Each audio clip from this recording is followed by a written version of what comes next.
Welcome everyone to the Dutch October Facebook case study.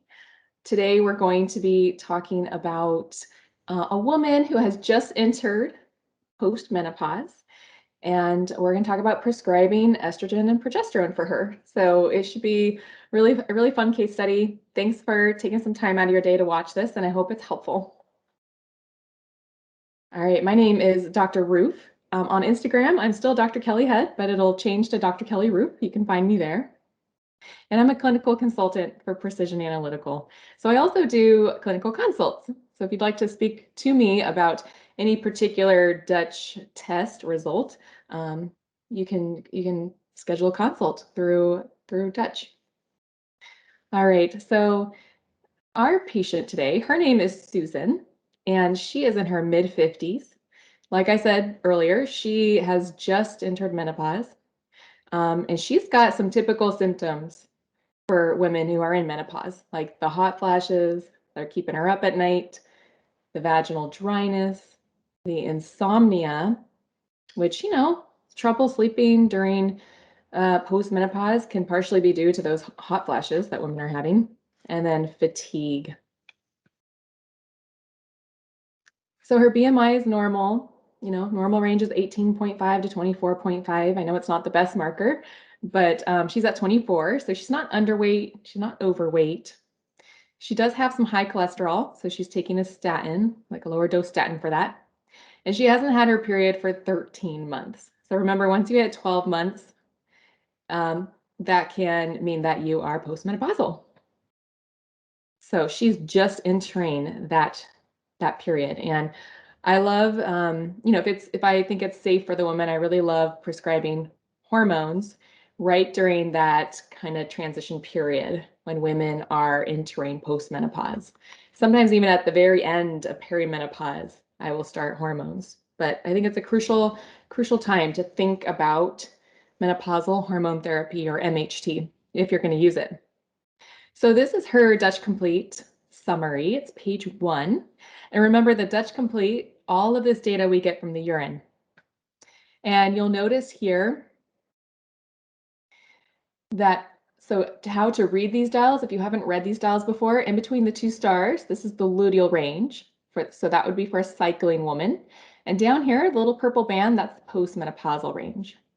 So we can see already her estradiol, her most active estrogen, is below the postmenopausal range. Her progesterone is below the postmenopausal range. And then the androgens and the cortisol, these, if these dials are yellow and below the lower star, that means they're low for any age. So she's got some lower testosterone, she's got some lower DHEA and lower cortisol. So look at this graph here. This is her total, like it's her daily free cortisol pattern. And her result is this red line. Look how low that is. All right, so this is page 3, and we've got a nice layout of the sex hormones on page 3. So let's look at her progesterone. So I kind of zoomed in on this dial so we can see it better. Remember, we're measuring the progesterone metabolites, the beta pregnanediol and the alpha pregnanediol. And this is the overall progesterone in circulation. So these metabolites can represent circulating progesterone well when a woman is not taking progesterone or pregnenolone. So she's not taking progesterone, she's not taking pregnenolone. So this is really representing her circulating progesterone well, and she is low.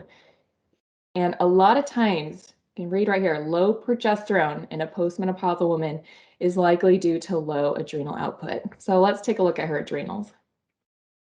So this is page 5 of the Dutch report. Remember, all of this data is coming from the urine. And she definitely does have some low adrenal output. Like we could see on the summary page, she's got a low total DHEA. So for her age, we would want the total DHEA between 750 and 2000, and she's at 164. That is pretty low. Her metabolized cortisol, which can give you an idea of total adrenal output or production of cortisol, is also very low. She's at 2078, and the lower end of range is 2750, so that's pretty low. You can see, in circulation, she's pretty balanced between cortisol and cortisone. And remember, cortisol is the active form and cortisone is the inactive form. So she's pretty balanced between the two. Sometimes you'll see women favoring more active cortisol with high stress, with inflammation. Sometimes you'll see women favoring more cortisone, more inactive metabolites after chronic stress when the body wants us to slow down and rest. It's trying to deactivate cortisol. But she definitely, looks like a phase 3 HPA axis dysfunction picture to me. She's got low cortisol in general, low adrenal output. And she, if you look at her free cortisol, she does have somewhat of a diurnal pattern, but very slight. Like her morning point, which should be the highest point of cortisol for the day, is actually very similar to her afternoon and nighttime points. So just has this flatter curve. So low adrenal output, definitely. So let's look at her estrogen. And we can see here her E1, her E2, and her E3. Well, her E3 is at the lower end of the postmenopausal range, but the E1 and the E2 are definitely below the postmenopausal range. And remember, estradiol gets metabolized to estriol in the liver via that CYP3A4 enzyme. So estriol is kind of an end product of estradiol. And remember, estradiol is our most potent estrogen in the body. And estriol is much weaker than estradiol. So her low estrogen is likely due to her low androgens, like low testosterone, low DHEA. Remember, in a postmenopausal woman, that most of her estrogen is made in her fat tissue from the aromatization or the conversion of her androgens to that estrogen. So, if you've got low adrenal output, a lot of times in postmenopause, you'll have, even younger cycling women, you'll have low androgens. And then if you have less androgens around to aromatize to estrogen in the fat tissue, a lot of times you'll have low estrogen in postmenopause. So, in postmenopausal women, most of the androgens are coming from the adrenals. Some still come from the ovaries. The ovaries don't shut down 100%, but the majority are coming from the adrenals. And, we looked at her adrenal output. It was pretty low. So it makes sense that her androgens are low. So this kind of just reiterates what I just said. Lower androgens, less to aromatize to estrogen. So let's look at her estrogen metabolism patterns now. Some practitioners like to run a Dutch test to look at these estrogen metabolism patterns before starting their patient on hormones. It's good to know that when you start a woman on estrogen, her metabolism patterns may change somewhat. So it's good to find an estrogen dose that you like, and then wait 6 weeks on that dose for everything to balance out, and then you can rerun a Dutch test to make sure that she's metabolizing and clearing those estrogens out in a safe way. And so, if we look at her estrogen metabolism pattern here, remember phase 1 and phase 2 are happening in the liver. And phase 1 metabolites tend to be a little reactive, a little rowdy. We don't want phase 1 metabolites to hang out in phase 1 for too long. We want to move them along to phase 2, where they're more stable, they're water soluble, they're ready for excretion. And so our estrogen phase 1, our little reactive, rowdy phase 1 metabolites are these three: the 2-OH, the 4-OH, and the 16-OH E1. And remember, the 2-OH is, we call the protective pathway. We want most of the estrogen for men and women to be metabolized down this CYP1A1 towards the 2-OH. The 4-OH is what we call the bad pathway, because the 4-OH can become a reactive quinone and cause DNA damage and increase risk for future breast cancer or prostate cancer in men. The 16-OH, this is more of a proliferative estrogen. So if it gets too high, like think about a cycling woman who has breast tenderness, heavy bleeding, endometriosis. Sometimes I'll see the 16-OHE1 elevated. And remember, it's proliferative, so it binds to estrogen receptors and causes tissue proliferation. So it can make that heavy bleeding worse. It can make endometriosis worse. It can make fibroids worse or breast tenderness worse. So we don't want it to be too high. So just keep in mind these phase 1 metabolites, they're all reactive to some degree. They can all cause damage, so we don't want them to stay in phase 1 for too long. We want to support phase 2 with supporting sulfation, glucuronidation, supporting methylation to help clear those phase 1 metabolites out of the body. So we do have this pie chart on the right-hand side here, and we have different percentages. So these are the relative ratios of the phase 1 estrogen metabolites. And we can see that we want the 2OH percentage, our healthy protective pathway. We want this percentage to be above 60, but she's at 16, which is pretty low. We want the 4OH, the bad pathway, we want this to be below 11%, and she's at 11.5, so slightly elevated. And the 16OH we want below 30%. She's at 72.5%. So this might seem alarming when you look at this pie chart, but if you look down, if you look down here, and we'll get to this in a little bit, there is a little red sentence on the bottom. And it does say that since these metabolites, these estrogen metabolites are so low, it's going to make this pie chart and this methylation activity more of an approximation. So here you go. When you see this red sentence on the bottom of page 3, make sure you read it, because it does say, these metabolite levels are very, very low. So the relative ratios are more of an approximation. So what I do instead when I have these very low estrogen metabolite levels is, instead of paying attention to this pie chart, I mostly look at the actual numbers in the dials. And I make sure that they're pointing in the postmenopausal range or below. And they're all low. They're all in the postmenopausal range. They're all very low because her estrogen is low. So I'm not too concerned about it. When I put her on estrogen, I might still work on things to push this more protective pathway.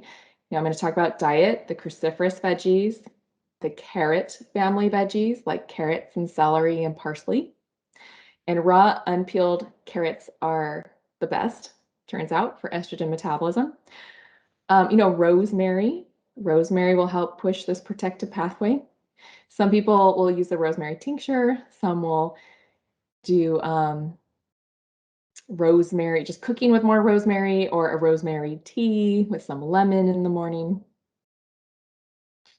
Okay, and here we go. If I do decide to start her on estrogen replacement therapy, I find the dose of estrogen that's appropriate, and then I repeat the Dutch complete 6 weeks after that we find that dose, that appropriate dose, to reevaluate the estrogen metabolism patterns, because they can change, and we want to make sure that she's still just safely eliminating, metabolizing those estrogens. So her methylation activity here on this day is high, but she doesn't really have much estrogen to methylate. Look at this 2OHE1, it's so low, it's 0. The instrumentation didn't even pick that much up because her estrogens are so low. So there's not much to methylate. This is going to be more of an approximation. All right, let's look at her androgens. So I kind of blew up the age-dependent ranges. This is also on page 3 of the Dutch Complete. And she's in her mid-50s, so she's in the 40 to 60 age range. And you'll see, if you compare all the dials to the ranges, her androgens are actually very low for her age. Not normal, not what we want. She's in her mid-50s. She's still young. Her androgens shouldn't be that low. Always look at page 2 of the Dutch Complete, because there are a few androgens on page 2 that are not on page 3. And so if we look back at her 5-alpha DHT, for example, this is her most potent androgen. It's about 3 times more potent than testosterone. It's on the low side, and all of these are on the low side. So very, very low androgens. And of course, her organic acids, they look really good. Her melatonin's a little low. So I might think about doing some melatonin support, especially because she's not sleeping well. Okay, so let's talk about the menopausal hormone therapy. Obviously, her progesterone is below the postmenopausal range. Her estrogen is below the postmenopausal range. She's obviously got symptoms of low estrogen and low progesterone. Remember, the hot flashes, the vaginal dryness, the insomnia, the fatigue, these are very common in postmenopausal women. So should we start her on menopausal hormone therapy? This is a really good question. A lot of practitioners may think, okay, well, her levels are low, so let's just automatically start her on some hormones. But we don't really, we have to do more workup, basically. We don't know if it would be safe for her to start hormone therapy. And so we need to really look at, what are the treatment goals? We know already some of the treatment goals are going to be to help with the hot flashes and the vaginal dryness and the insomnia and the fatigue. But, we might also talk about bone mineral density and reducing the risk for osteoporosis or lowering risk for cardiovascular disease. We want to look at the relative risks of using the menopausal hormone therapy for each patient and even talk about the patient's preferences. How do they feel about hormones? Have they used hormones in the past? What was their reaction? And, sometimes they have a preference on if they want to use a topical cream or something that's oral. Sometimes women don't want to use the topical cream if it's too messy, or there's a lot of different reasons. So before starting menopausal hormone therapy, there are some things to definitely look into before you start estrogen or progesterone or even testosterone or DHEA. So if they have an estrogen dependent cancer, and this doesn't have to be just breast cancer, it can be endometrial cancer, even lung cancer, we don't want to start estrogen, of course. If they have the suspected breast cancer, we don't want to start estrogen. If they have abnormal genital bleeding, we have to assess that first before giving estrogen.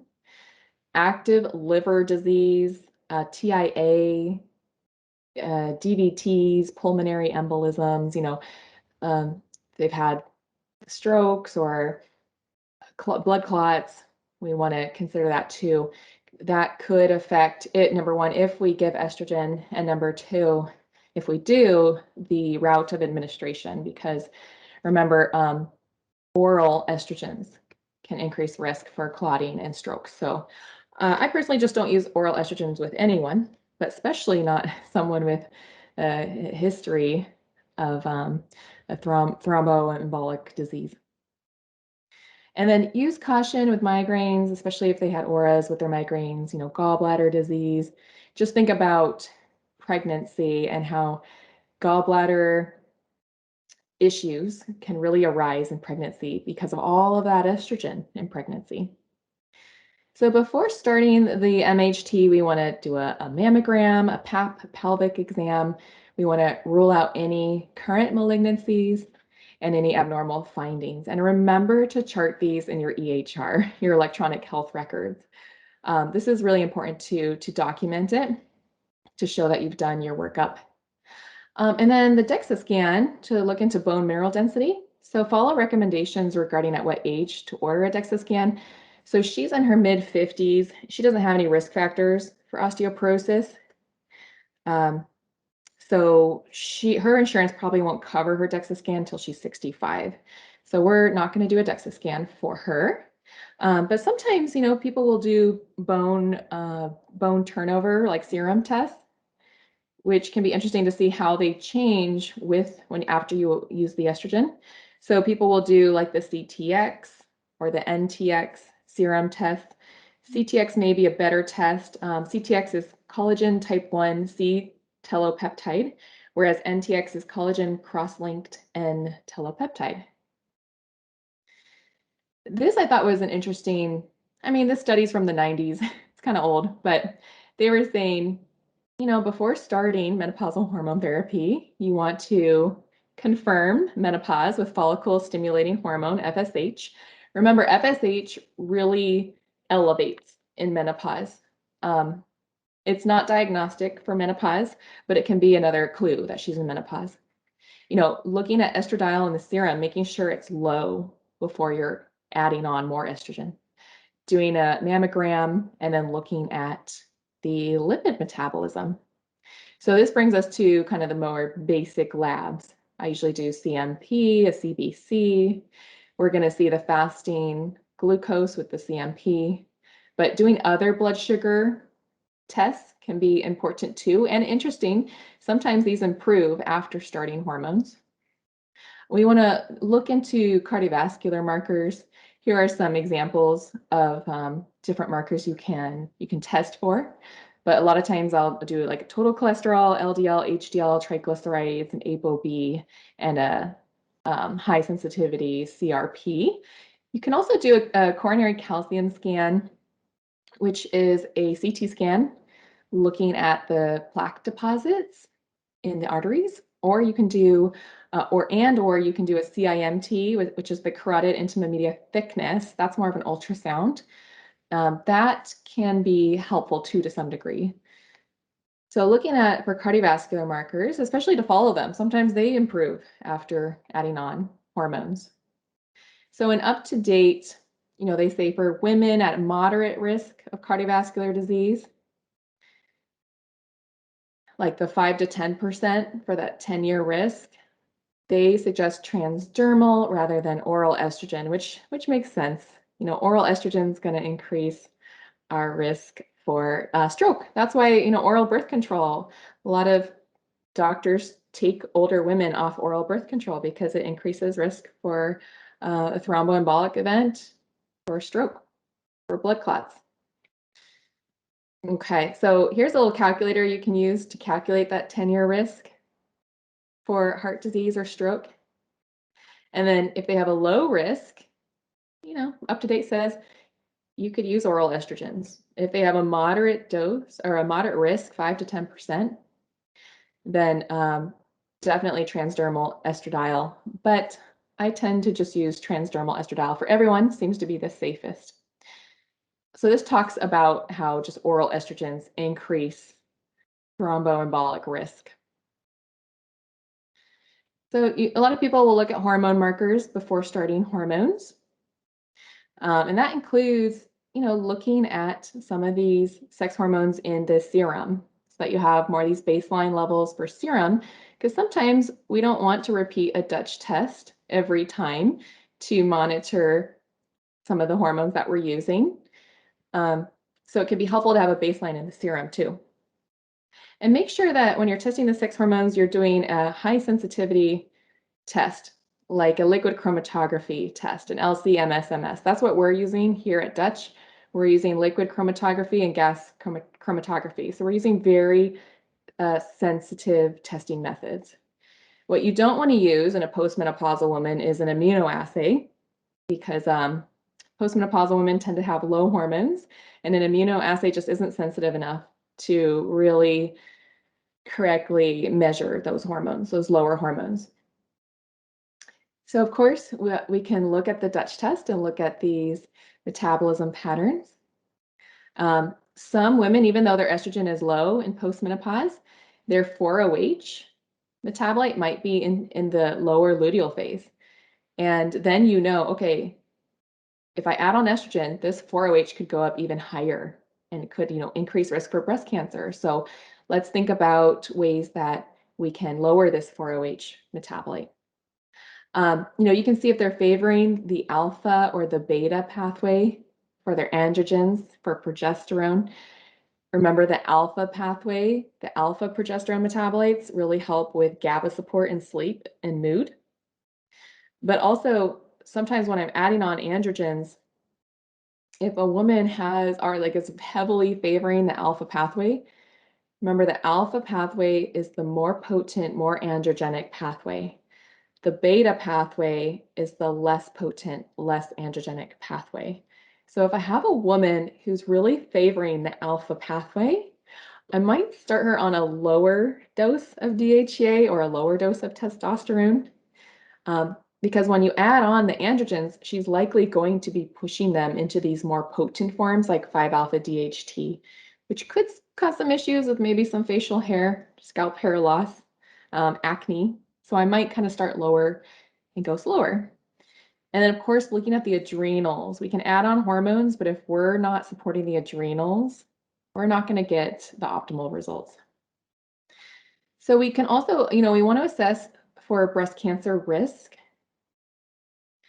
But just keep in mind that menopausal hormone therapy, if you're doing bioidentical hormones, they seem to be pretty safe when it comes to breast cancer risk. So there are studies that have found that even, estrogen on its own is associated with a decreased breast cancer mortality. And when you add on this oral micronized progesterone, which is a bioidentical progesterone, it doesn't increase the risk for breast cancer. It seems like the issue with breast cancer is more with these synthetic hormones. And here is a great quote from Dr. Doreen Saltiel. I recommend, going to our website here and reading this paper that she wrote on breast cancer. But the 4 concerns raised by the Women's Health Initiative publications, which was, the clotting, the cardiovascular issues, the stroke, the breast cancer, they're minimized or negated by using transdermal bioidentical estradiol and either oral micronized progesterone or vaginal micronized progesterone. These are bioidentical progesterones. So, she said there's no role for synthetic estrogen or progestin. It seems to be, there's, when we have these bioidentical options available now, probably no need to do the synthetic estrogens or progestins anymore. So I always like to say, just remember that there's a lot of other factors that increase the risk for breast cancer in women. And so I think breast cancer risk reduction needs to start when women are young, basically, because there's a lot of different factors that they can change during their lives that will lower their risk for breast cancer. Of course, some of them you can't really change, but some of them you can. So, a personal history of breast cancer can increase risk. And if a woman has a personal history of breast cancer, I personally usually do not prescribe estradiol. Sometimes I might do a vaginal estriol. Some oncologists are okay with a very low dose vaginal DHEA, but that's very dependent on the person. Family history of breast cancer can, of course, increase risk for breast cancer. And it really does depend on the age of diagnosis. If I have a woman whose mom had breast cancer at age 70, I'm probably not going to be as worried as if I had a woman whose mom had breast cancer when she was 29. A lot of times when women have family history of breast cancer, I'll still use hormones, but it does depend on the situation. So here are some factors that are associated with greater breast cancer risk. And you'll see some of them we can change, some of them we can work on during our lives, some of them we can't. But let's see. Yeah, like tall, stature, can't really change that. Dense breast tissue. This is interesting because if you add on estrogen by itself, it doesn't increase density of breast tissue. It's just when you add on progesterone with the estrogen that you can see an increase in density of the breast. But remember, with transdermal estradiol and an oral micronized progesterone, it doesn't seem to increase risk for breast cancer. Here are some other factors associated with a greater breast cancer risk. Higher endogenous estrogen levels. So this is what we can work on when women are still cycling and younger. We can do the Dutch test. We can see if there's excess estrogen, and we can help to lower that estrogen, bring it more within range, which over time is going to benefit her and lower her risk for breast cancer. Even insulin resistance, we can work on this. And finally, here are some other ones. I thought this was interesting. So if you have a baby, if like your first full term birth is at age 35 or older, then your risk for breast cancer is the same as for a woman who has never had a baby. So just thought that was interesting. Okay, so why are some reasons that people use menopausal hormone therapy? Of course, hot flashes. And I want to point out, I'm getting this, I kind of took snapshots from Dr. Doreen Saltiel's paper on transdermal estradiols use in menopause. Here is the website that you can go to where you can read her paper. I highly recommend it. She does a great job. And at the very end, I'll even show you a webinar that she did recently that you can watch. Very, very good. If you want to dive more into the research and if you want to learn more about testosterone, like using prescribing testosterone, I highly recommend that webinar because she goes into this in more detail. So it's good to know that, even low dose estradiol patches have been shown to relieve these um, vasomotor symptoms, so hot flashes. With vaginal atrophy and vaginal dryness, same thing. These lower transdermal patch doses have been shown to help with the vaginal dryness. A lot of times I'll give estrogen and women may not see they might not notice a difference with their vaginal dryness. So a lot of times I'm adding on a vaginal estriol, an E3, because vaginal estriol, especially when you apply it locally to the vaginal tissue, is very effective for vaginal dryness. And I don't know, I think even in perimenopause, women can use it just to help prevent that vaginal atrophy over time. Okay, so cardiovascular disease. This is an interesting topic. Um, so they found that transdermal estradiol decreases cardiovascular disease with no increase in these thromboembolic events or stroke.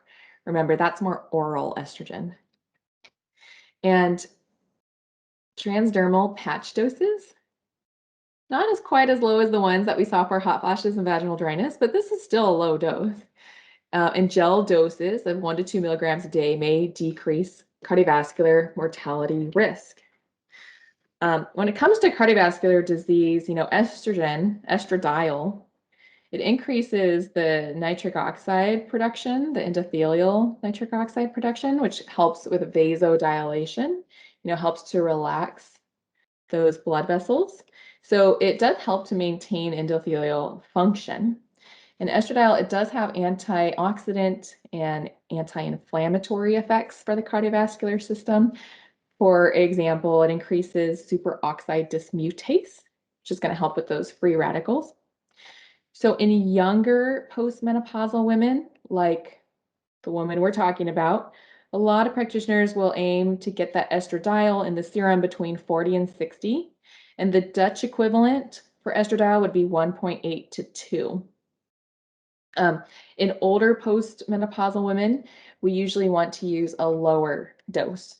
So we might try to get estradiol in the serum between 20 and 40.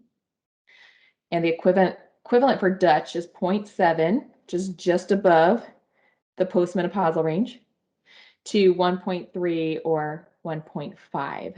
So not as high. And that's because higher estradiol levels in older postmenopausal women was associated with a faster CIMT progression rate. And remember, the CIMT is where they're measuring that carotid intima media thickness. So they can kind of tell like how much plaque might be in there with ultrasound.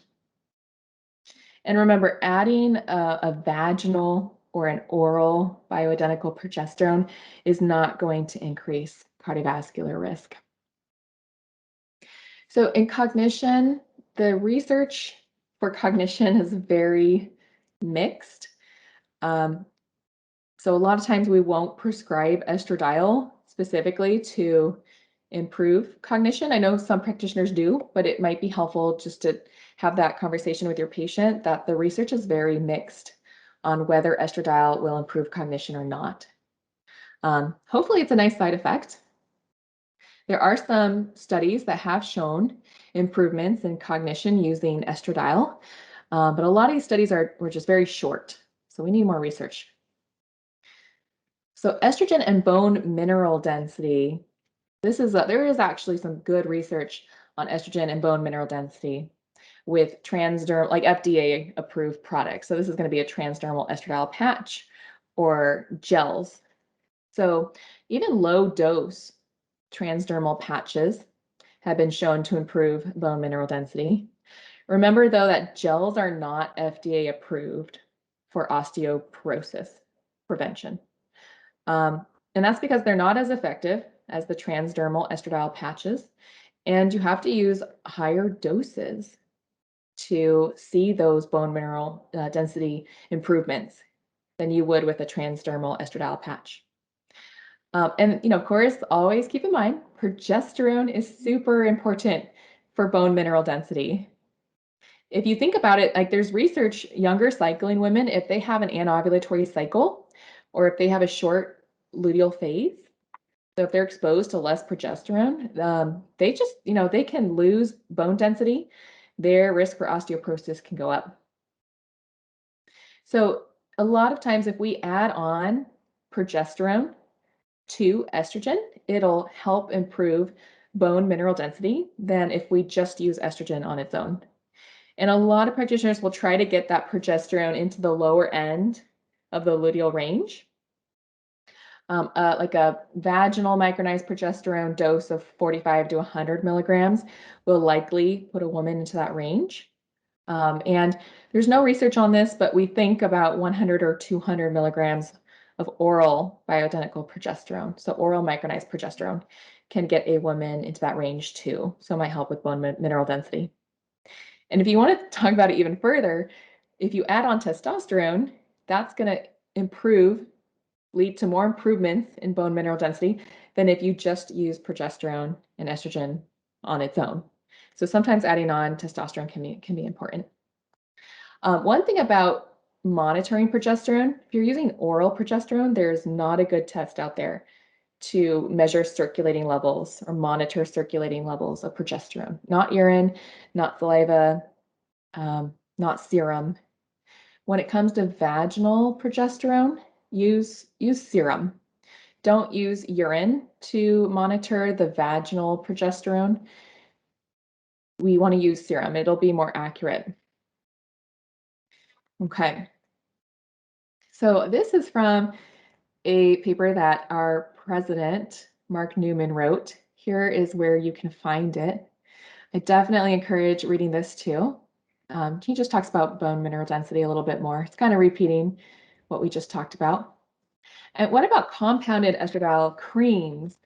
So when it comes to compounded creams, there's no research on it because they did all the research on FDA approved products, which happen to be patches and gels. So if you're using estradiol creams, sometimes it's good to document or to have that conversation with your patient that there's no research on it. But a lot of people still use it, and you can still use a Dutch test or serum to monitor the estradiol levels with a cream. It can still be accurate. Okay, this is a huge thing to remember. Protect the uterus with progesterone if you're using estrogen. So if a woman has a uterus and you're using estrogen, you have to use progesterone. The progesterone helps oppose the effects of the estrogen in the uterus, so it helps prevent that endometrial hyperplasia and cancer. And we know that Prometrium, which is an oral micronized progesterone, it's bioidentical, 200 milligrams, either continuous, so every night, or 12 to 14 days in a row each month. Using that with a 0.05, which is a moderate dose, estradiol transdermal patch, is proven to prevent endometrial cancer. So we want to use oral progesterone or vaginal progesterone to protect that endometrial lining.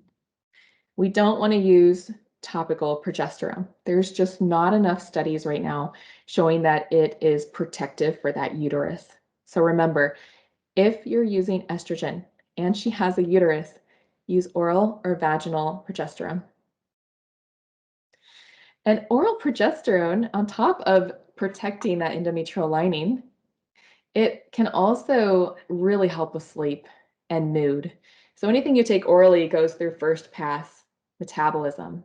So you just get this flood of progesterone metabolites, which means you get a flood of those alpha progesterone metabolites, which act on the GABA receptors in the brain. So that's why women take it before bed. It kind of makes them a little groggy. They can fall asleep, helps with their mood the next day. So a lot of times I'm using oral progesterone. So treatment considerations.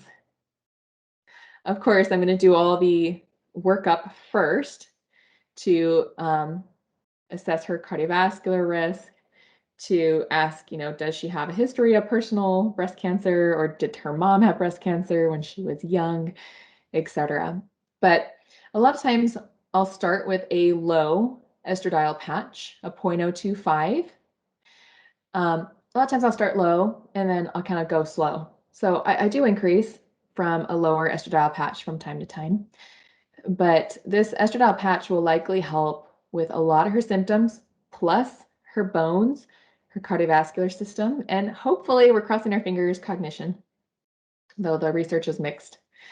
I'm going to do oral progesterone, 100 milligrams every night. And remember, I'm using the oral progesterone to protect her uterus. And when I use a lower dose estradiol patch, I personally feel comfortable using 100 milligrams of oral progesterone at night to protect the uterus. If I go up more to like a moderate high dose, like a 0.05 patch, 0.075 patch, then I'll be doing the 200 milligrams oral progesterone to protect that lining.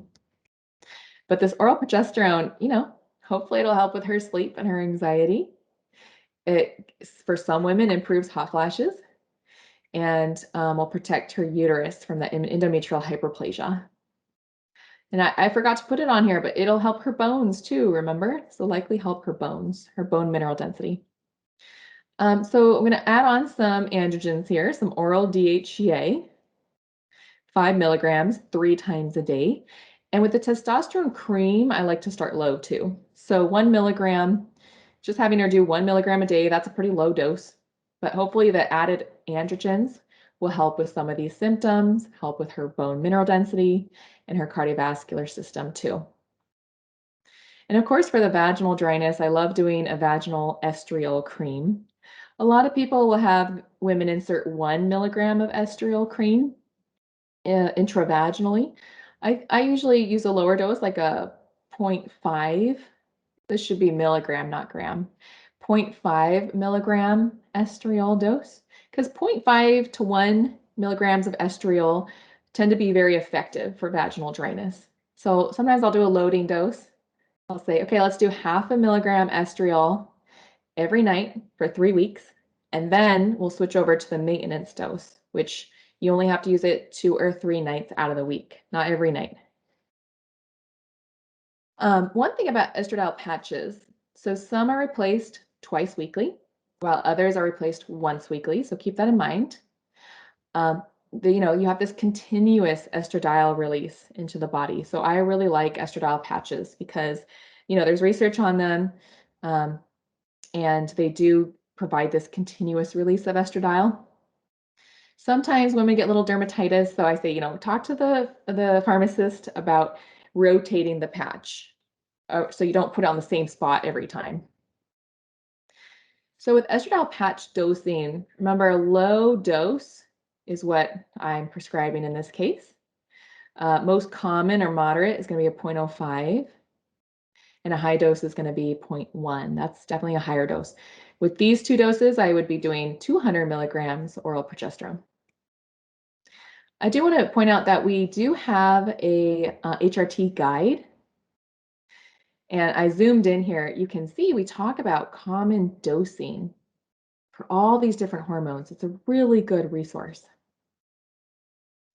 And one thing to consider is that, if we're looking at an estradiol cream or gel, so like a topical cream, topical gel, if we compare that to using estrogen vaginally, you'll notice here that we tend to use lower doses of estradiol vaginally than we would topically.